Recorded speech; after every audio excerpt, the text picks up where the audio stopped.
자, 연해주에 정착한 우리 한인들이 사실은 이제 조선 철종 때 그러한 이제 삼정의 문란, 안동 김씨의 제도 정치로 인해서 조금씩 이제 넘어갑니다. 근데 이것은 이제 공식적으로 넘어간 것이 아니기 때문에 사실은 어떤 역사적 기록에 남아 있지 않습니다. 그래서 언제 누가 가장 먼저 두만강을 건너서 연해주에서 일을 하고 돌아왔는지에 대한 기록은 없습니다. 대신에 러시아에서 공식적으로 이제 연해주의 한인들이 등장했다는 그런 기록은 1863년 11월 30일 기록으로 남아 있습니다.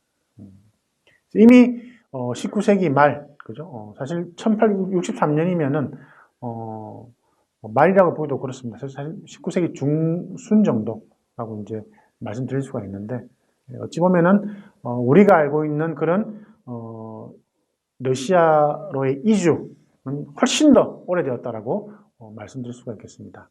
그래서 러시아가 공식적으로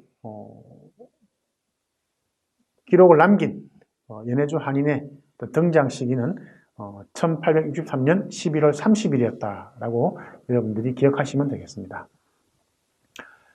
자, 레자노프라고 하는 이 군인이죠, 군인. 중인은 연해주 지역의 군 총독인 카자키비치에게 한인 20여 가구가 러시아 국경 초소에서 멀지 않은 지시너라고 하는 계곡에 정착하기 위해서 허가를 요청했다라고 보고했습니다. 그래서 이 레자노프 중위의 이 보고 내용이 연해주의 한인들이 첫 번째로 등장했던 러시아 기록으로 지금 남아 있습니다. 사실 뭐 그 이전에도 많았습니다만 공식적으로 우리 한인들이 러시아 군인한테, 러시아 정부한테 우리가 정착할 거니까 허가를 해달라라고 한 것이 이제 첫 번째 기록이 되는 것입니다.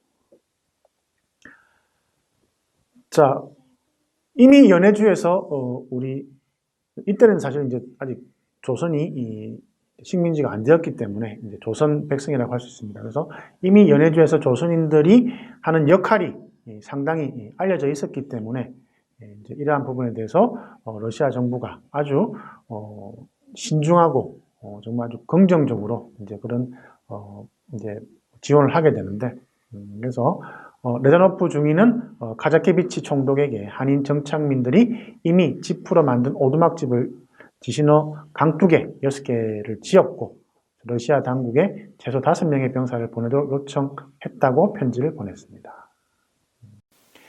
자, 여기서 여러분들이 찾을 수 있는 키워드는 오두막집입니다. 지프로 만든 오두막집입니다. 그러니까 정상적인 집이 아니라 지프로 만든 오두막집. 실제로 이제 그 연해주에서 자신들을 위해서 제대로 된 집을 짓기는 힘듭니다. 그래서 조선에서 살았던 그러한 형태의 집을 만들었다고 볼 수가 있는데, 사실은 기후가 다르기 때문에 지프로 만든 오두막집으로 연해주에서 겨울을 난다는 것은 정말 목숨을 거는 그런 삶입니다. 그래서 이제 점차적으로 이러한 부분에 대해서 이제 러시아 정부하고 우리 한인, 우리 조선 공동체들이 이제 하나하나 해결을 해 나가는 것입니다. 자, 그러면 왜 최소 5명의 병사를 보내달라고 요청을 했느냐? 중국 마적대, 홍후즈라고 하는 이 마적대로부터 자신들을 보호해달라고 요청을 한 것입니다. 실제로 이제 연해주에서의 그 한인의 어떤 생활과 정착과 또 이주와 관련해서 자주 등장하는 키워드가 바로 이 홍우즈입니다. 중국의 마적대입니다.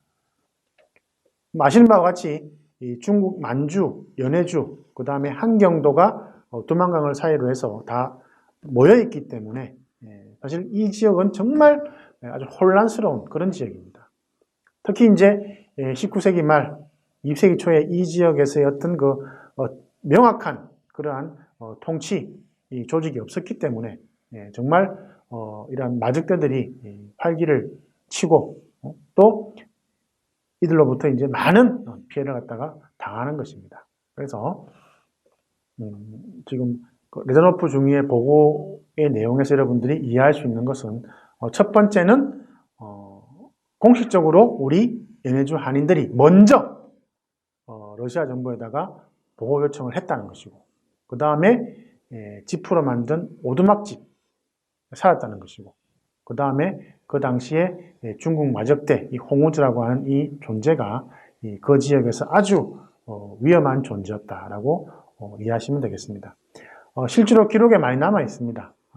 이제 연해주로 넘어가서 이제 뭐 아주 짧은 기간에 일을 하고 돌아오는 과정에서 이 홍우주로부터 공격을 당해서 자기가 열심히 일해서 벌었던 돈을 다 뺏기는 경우도 있고, 또 심지어 목숨까지 뺏기는 경우도 있습니다. 그래서 이제 개인적으로 이제 두만강을 건너는 것보다는 이제 단체를 만들어서 이제 이 사람들이 이제 습격을 하면은 막아내야 되기 때문에 단체를 만들어서 이제 그룹으로 연해주를 넘어가서 일을 하고 돌아오는 그런 것들이 많이 있었습니다. 자, 이미 이 중국 마적대의 홍우주는 정말 이 조선, 함경도, 연해주, 만주를 불문하고 아주 정말 불법 단체로서 정말 아주 가시 같은 존재였습니다. 그래서 러시아 정부에서도 이러한 홍우주에 대해서 많은 경각심을 가지고 그러한 지원을 우리 한인들한테 하게 되는 것입니다. 자, 지도를 보시면 이제 지금 우리 한국이 있고, 그다음에 북한이 있고, 그 위에 이제 만주가 있고, 또 이제 연해주가 있습니다. 이제 북간도, 서간도, 여러분들이 잘 아는 이제 하얼빈 있죠, 하얼빈 있고. 자, 이 지도를 통해서 여러분들이 이 지역에서 우리 중국 동포 조선족들이 저기에 살았다. 그다음에 연해주에서는 여기에서 살았다. 이해하시면 되겠습니다. 그래서 동북 삼성이라고 이야기하죠. 만주의 동북 삼성에서 우리 조선족들이 틀을 잡고 지금 살고 있습니다. 그 다음에 이제 우리가 흔히 말하는 북간도, 서간도가 이제 정말 압록강하고 딱 붙어 있습니다.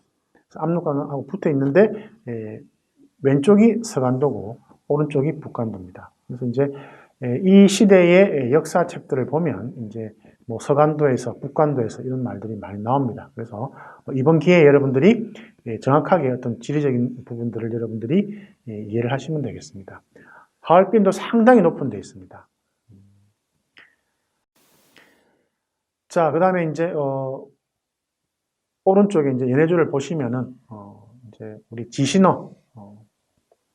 자, 지금 많은 지역에 우리 한인촌들이 건설되어 있습니다만 가장 최초의 한인 정착촌의 지신어라고 하는 것은 여러분들이 이해하시면 되겠습니다. 그래서 이 사건과 관련해서 많은 연구자들이 공통적으로 조사를 해보니까 이 지신어 지역이 우리 연해주로 이주한 이 한인들의 첫 번째 정착촌이었다라고 이제 뭐 다들 그렇게 이제 연구 결과를 발표하게 됩니다. 그래서 지신어가 가장 최초의 한인 공동체이고 또 그 주변으로 해서 이제 다수의 한인촌들이 이제 만들어지게 됩니다.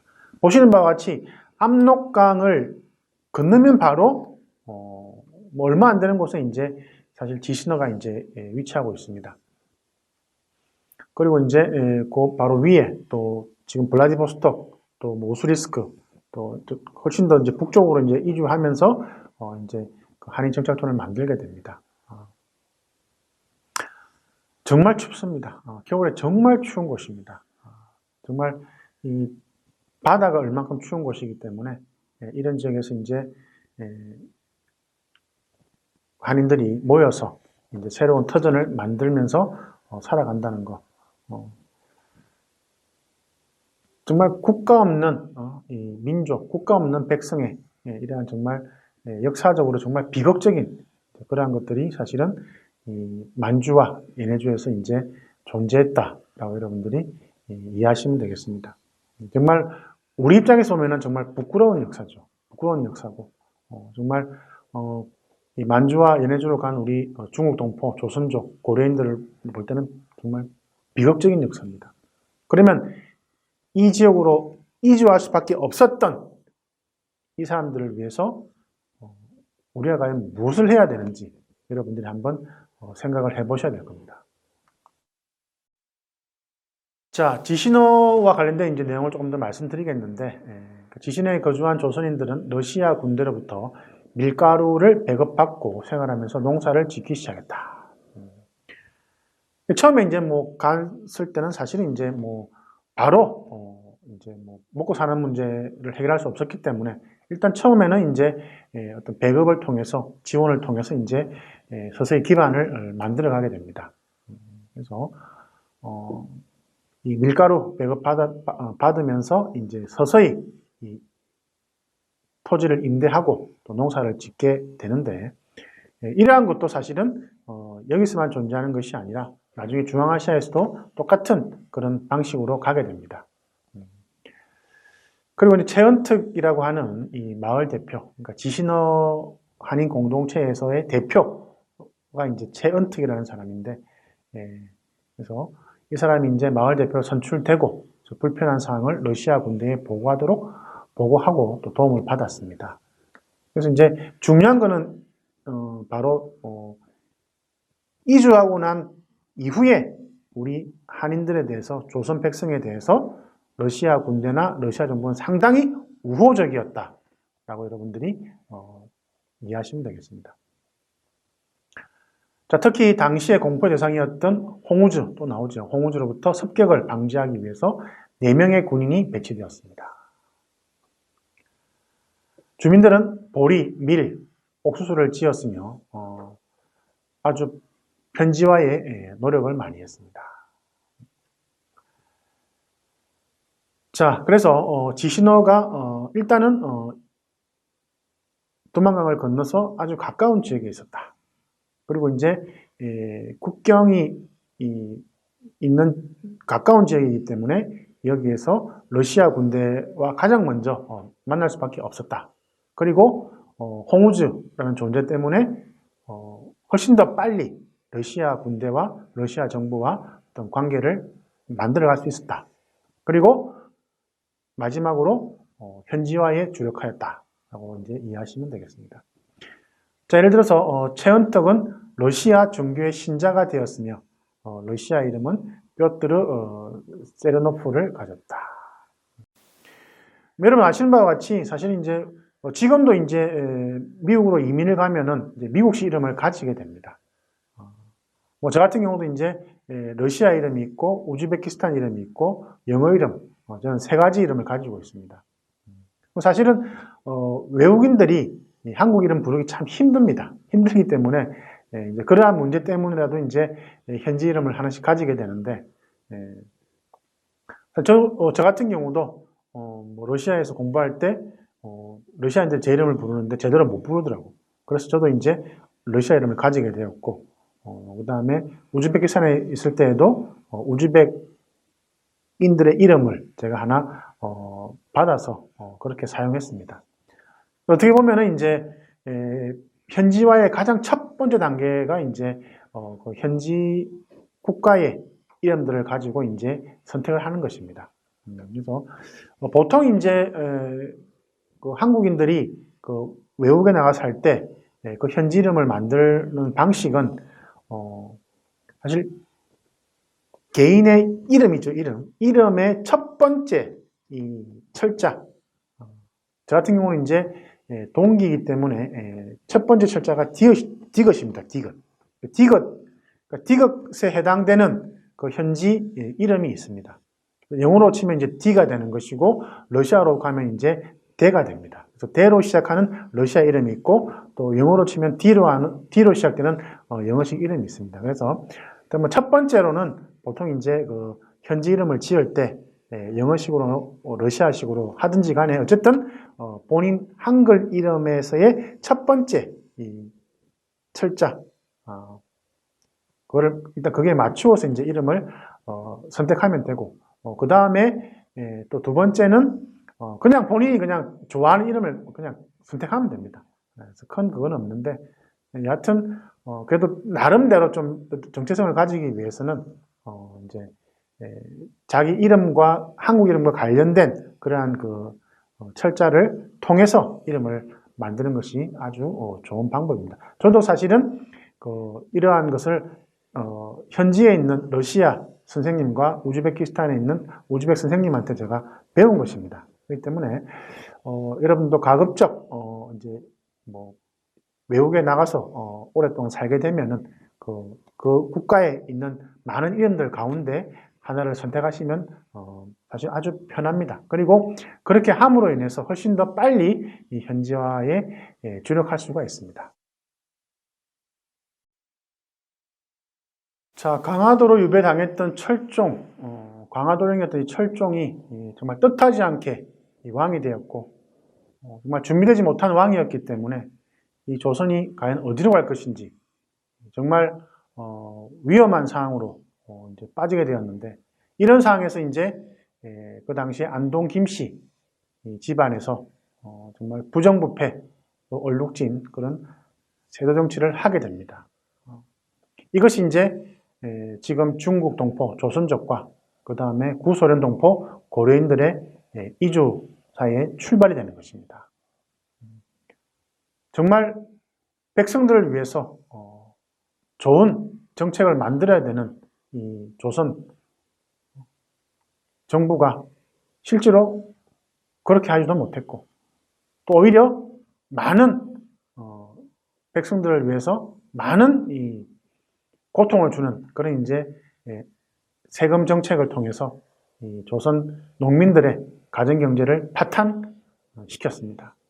그래서 이 삼정문란으로 조선 농민들이 엄청난 고통을 받게 되고, 그리고 이것은 이제 가정 경제의 파탄으로 연결이 됩니다. 그리고 뜻하지 않는 이제 홍수라든지 뜻하지 않는 또 자연재해를 통해서 가혹한 세금을 견디는 것도 힘든데 그러한 문제까지 발생하면서 결국 이 조선 농민들은, 조선 백성들은 앞으로 어떻게 살아야 될 것인지 그러한 아주 정말 힘든 그런 이제 선택을 하게 됩니다. 그것이 바로 이제 더 이상 조선에서는 살 수가 없다. 조선을 떠나서 살아야 되는 것이 맞다라고 이제 판단을 하게 됩니다. 그렇지만 낯선 땅에 가서 어떻게 살 것인가는 두려움이 앞섭니다. 그렇지만 그 두려움보다도 훨씬 더 무서운 것은 조선 철종 때부터 시작된 아주 가혹한 세금이었고 그러한 부정부패였습니다. 자기들이 보호받지 못한다는 그러한 상황 속에서 결국 우리의 미래는 우리 스스로가 책임지고 결정하고 만들어야 된다는 것이 바로 그 당시에 함경도 농민을 비롯한 조선 농민들의 공통된 그러한 생각이었습니다. 그래서 점차적으로 이 함경도 농민들을 시작으로 해서 두만강을 건너서 연해주에 정착하는 이 조선인 수가 점차적으로 늘어나게 됩니다. 그리고 다행스러운 것은 이 러시아 정부도 연해주 지역에 대한 개발을 본격적으로 그 당시에 시작했기 때문에 사실 이 조선 백성들, 우리 한인들이 가서 일할 곳이 많았습니다. 일할 곳이 많다는 것은 결국 이제 그곳에서 정착할 수밖에 없는 그런 상황으로 이제 연결되는 것이었고, 특히 1905년, 1910년 이 두 번의 사건을 통해서 이제 일제가 조선을 식민 지배하게 되었고 국가가 사라져 버렸습니다. 그래서 잠시 일을 하고 다시 조국으로 돌아가겠다, 내 고향으로 돌아가겠다고 생각했던 많은 연해주의 이 조선 백성들이 결국은 국가가 없어지면서 갈 곳이 없어지게 되고 돌아갈 수 없게 되고, 그래서 결국은 연해주에서 제2의 삶을 살게 되는 것입니다. 그래서 연해주는 이제 조선 백성들한테, 한인들한테는 이제 새로운 고향이 되는 것이고 새로운 정착지가 되는 것입니다. 자, 그리고 이러한 그 새로운 땅에서 우리 조선 백성, 조선인, 한인들이 힘들게 소작농으로 살아갔지만 자녀들 교육을 위해서 학전이라고 하는 그런 교육기관을 만들고 자녀 교육을 위해서 많은 투자를 하게 되는 것입니다. 그래서 이러한 부분들은 정말 우리 한민족의 어떤 우리 한민족의 디아스포라들이 가지는 아주 공통된 그러한 특징이다라고 여러분들이 이해하시면 되겠습니다. 지금도 마찬가지입니다. 지금도 마찬가지이기 때문에 이러한 부분들에 대해서 여러분들이 조금 좀 챙겨 두셔야 됩니다. 그래서 정말 먹고 살기 힘들지만 그래도 자녀들을 위해서 교육기금은 만들었다는 거. 그리고 이제 조선 우리 한인들이 연해주 지역에서 쌀 농사를 성공함으로 인해서 연해주에서의 우리 한인들의 아주 높은 공헌, 높은 기여도가 이제 러시아 정부로부터 인정을 받게 되고 이러한 과정을 통해서 성공적으로 점차적으로 우리 한인들이 러시아 시민으로서 이제 살아가게 되는 것입니다. 그래서 이러한 그 짧은 과정이지만 연해주에서의 어떤 우리 제2의 이러한 정착이라고 하는 것은 사실 성공적이었다라고 자신 있게 말씀드릴 수가 있습니다.